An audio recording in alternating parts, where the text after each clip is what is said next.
This is a clip from an earlier live stream. I know you're going to like it, so the link to the full video is down below. Check it out. I'll see you over there.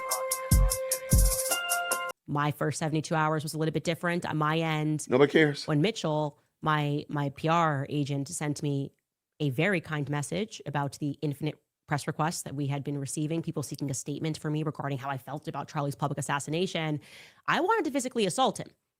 He did nothing wrong. He actually did his job with the utmost professionalism and care. And still, I kind of wanted to kick Mitchell. I'm sorry, Mitchell. That's how I felt at that time, because everything just felt so intrusive. Like, to even think about the world going on felt wrong. I didn't think anything. Do y'all see how she's trying to make herself a better widow? Do y'all see it? Like, she's a better widow. Like, oh, I couldn't have talked to anybody. I wanted to punch people. I wanted to slam their faces in the microwave. Like, she is such a better widow than Erica is. That's what she's doing. She's the better widow. Wow.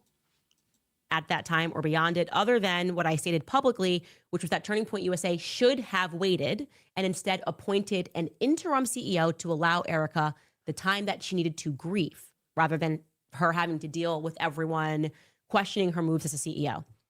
But I also contended with myself, I will say. I also thought, well, maybe they rushed the decision because it was symbolic and they felt it was necessary, that it was sort of honorific, meaning she wasn't really going to do anything at that time, but they wanted to announce that this is the direction that it's going, which would be fair, like just wanting the announcement to mean something. And on her end, I thought maybe Erica said yes because she wanted to hold on to some sense of continuity. Like, this is still going to go on. We're going to get everything going. And that still could be true, by the way. That could have been what drove her decision.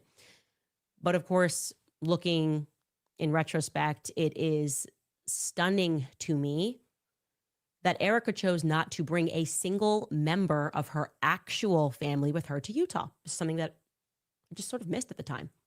Just Turning Point family. Think about that. Charlie Kirk's mother, father, sister, they all raced to Utah to be with him at the hospital, which is to be expected. But Erica, no one in her immediate family joined her in her darkest hour. Not her mom. Okay. We were told that she was sick. Dad also lives in Scottsdale. Sister. Yes, she does have one. Cousins, friends from high school. After all, she grew up in Arizona, right? That's where she went to school. That's where she went to high school. Instead, she was joined by Stacey Sheridan, who was playing the part of her mother. Stacey, who is the head of fundraising for Turning Point USA. Don't forget, it was Stacey Sheridan who concerned herself with Turning Point raising money, who filmed Charlie in the casket. It is Stacey Sheridan who traveled with Erica. She's the one who was holding Erica, holding her hand as Charlie's casket was coming off of Air Force Two. That was Stacey Sheridan standing next to her recording. Not her mother, not her dad, not Erica's sister. You just would think that somebody that you would call somebody close to you that does not exist in a corporate structure to be by your side. That is my now totally rational perspective looking backward. But baby, I don't think rational is a word that you need to be using and trying to hold on to. No. And who I've told you since day one, I personally warned Charlie about her. That is my personal opinion, that there is no rung into hell that Stacey Sheridan will not descend upon for $1. Oh my my experience with her. But this person was somehow crucial to coming and being beside Erica at all moments. Car rides, everything. If you go back and look, it is Stacey. You would think Stacey Sheridan was Erica's mother. And you can even check out this clip, which is that her in a car. Stacey, just everywhere. On the phone, Stacey is there capturing every moment. Me, I needed my sister to fly in to be by my side. I'm a better widow. Cousin. Erica needed the head of gifts and donations. I find that to be very strange. And I've checked with people at the hospital. No family was there. Now let's get back to... She checked with people at the hospital, but she couldn't check with, find out about Mitch Snow. She checked the people in the hospital to find out who was there with Erica Kirk, but she couldn't follow up and find out about Mitch Snow and his crazy background. Okay, we trust you. Yesterday, you just doxed the man that had nothing to do with anything. But we trust that you did this. Okay. 16th, though, because I like to focus on that date. Because with Stacy in earshot, Erica is going to address the company for the first time. That's not a small task, by the way. Okay. She is, as you will see, at the office. She doesn't have full hair and makeup on, which, of course, I think I welcome that as a good thing. I don't expect her to be at the office, but I'm happy that she's not in full hair and makeup because Why are this you is the 5.5 standard? days after her husband was pronounced dead. This is before we've had his funeral, anything. And You I'm going to weren't let you there. You didn't decide. And come. I'm going to tell you that the employees that chose to record this and the employees that are still there and upset with the manner in which people were fired are saying that they feel like it was like a cult. Like they Wow. knew something was off. They felt like they were being manipulated, that they were only given Erica as this symbol of you guys need to work harder, right? As though Charlie's wife was being used to convince employees that it is now a mandate handed to them by God to work harder, to sacrifice themselves, to work longer days, because this is their new family.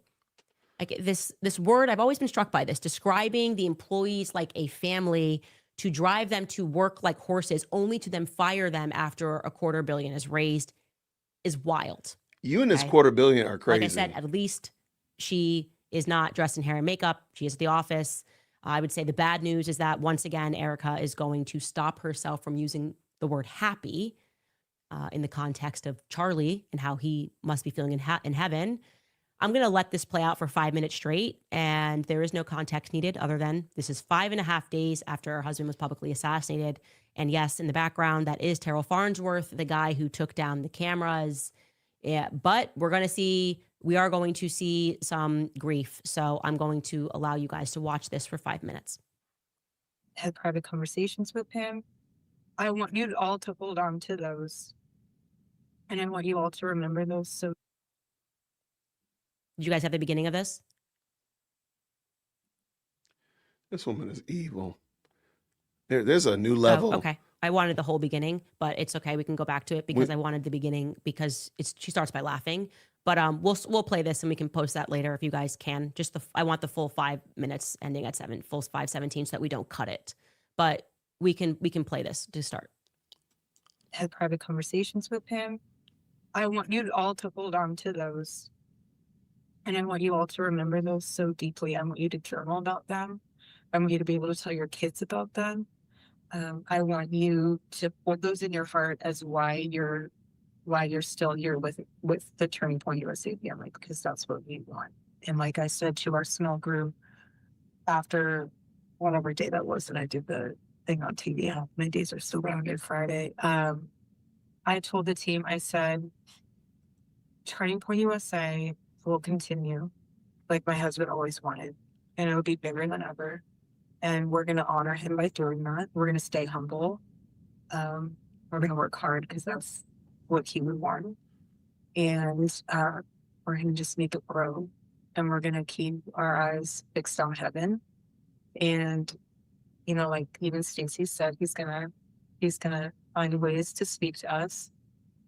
And he's going to speak to you in different ways. Every person's going to be different, but you'll get little moments where you're like, okay, Charlie, I see you. It might be here on campus.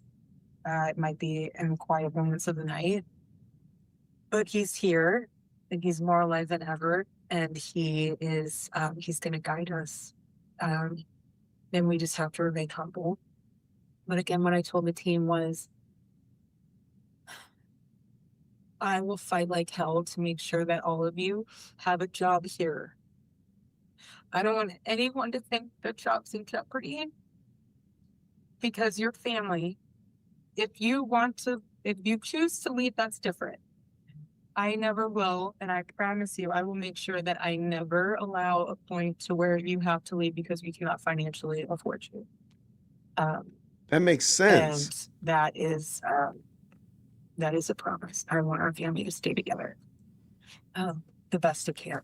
Obviously, circumstances, there's unforeseen things that might pop up here and there that we can't foresee in the future. But for right now, the way things are, I would like to remain if they are status quo. And I think that's the best thing to do. And everything else we can worry about later. But I just want to let you know that you guys are all very loved. I'm very proud of you. And Charlie would be, I think Charlie's just I'm trying not to say that he's obviously celebrating in heaven amongst many things, but he's so proud of all of you. And he's so proud of all of you for keeping this mission alive. And he knows that you can do it. That's why you're hired. And he knows that you will be able to carry the torch. And he knows that you're going to do a great job. And you're going to be able to, even though days are going to be tough, honestly, the nights are the hardest. Mornings are pretty raw too. But just what I've noticed these past several days is if I didn't have the family, the Turning Point USA family with me, all of you, I would be a disaster. I mean, I would be in fetal position 24/7. But the fact that we have a continued mission to look forward to, and we have our family, it's everything. And some of you, this is your chosen family. And just rely and lean on each other. That's huge. Leaning on each other is huge because all of you were together prior to this and we'll be together after this. And everything, and I told Justin it's going to be something where everything before September 10th, any email you were working on, any project you were working on, it's not that it's irrelevant now. It's just things have changed, obviously. And the mission has gotten deeper and the mission will grow deeper. But I just want all of you to know, we will be wise stewards.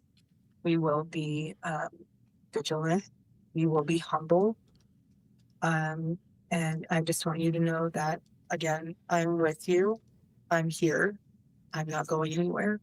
And we're going to make sure that we honor my husband so well that this whole world knows what his vision was and will be. And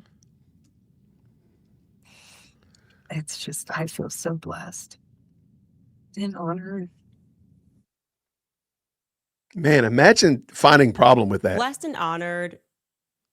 That is crazy work as adjectives. I don't know. That's crazy work. That is couldn't, blessed and honored to be the CEO and to be telling you guys that you're a family. And I want you to see this because we've spoken about this, the Moonies cult, and these people that are leaving are it was just like a cult. Basically she's saying this, she's calling you a family. She promises them. That's why it's important you have to hold this to the fire. You're not the CEO. You promise these kids that if they are going to work harder, you're in this family, your jobs are safe. Actually, that's what makes her cry. Saying your jobs are, that's when she breaks, right? When she says, it's so important to know your jobs are good. I feel emotionally attached to you guys working for me. And then you attach that to what we showed you of a young woman who, like I said, on everything, she never leaked anything. She never spoke to me, nothing, gets fired. And for asking a simple question, you don't know what this woman's work product was, though. You don't know what she did. Maybe it was redundant. Maybe she was already on a PDP and she was already on the way out the door. Maybe they found out that she got you on speed dial, whatever. You don't know anything about that person. And even more than that, you don't know that was real. That whole thing with the cell phone camera looking at the ceiling was real. Candace, you are dumb. You are so dumb. I know you liked that episode. This is actually a clip from a larger live stream. The link is down in the description, so you can go check it out. I hope you enjoyed it, and I'll see you down there. Grace and peace.